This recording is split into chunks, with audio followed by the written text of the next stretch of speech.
Dear customers, I would like to present to you the metallic plastic zipper from the company QLQ, China, Guangzhou City. We can look that it is very beautiful, and also we put the lacquer on the surface to become it more shining and looking more festive.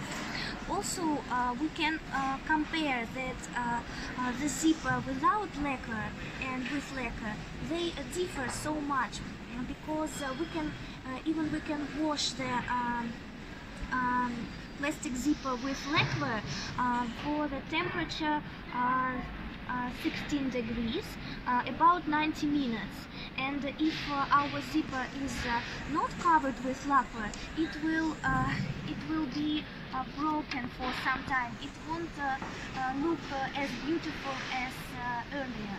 And also this one zipper without lacquer, we can wash 60 minutes for the temperature 30 degrees.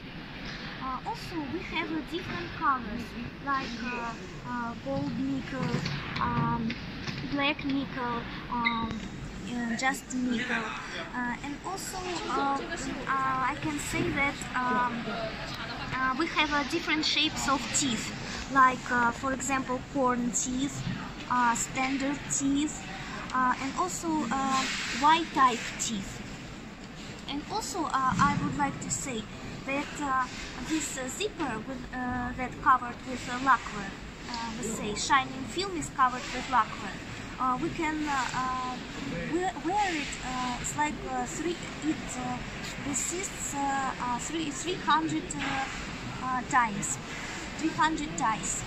And also we have different colors of zippers, like red, blue, like gold and copper. And also I would like to say that this metallic plastic zipper is much cheaper than metallic zipper. You can see metallic zipper. And also it is more practical and more light, because even for children clothes, like they always walk, they are very fast, active, energetic, and it would be much more practical. And also the bright colors, we know that children like bright colors and they grow up quickly. And also for clothes, for jackets. So I would recommend you to buy metallic plastic zipper from QLQ. Thank you.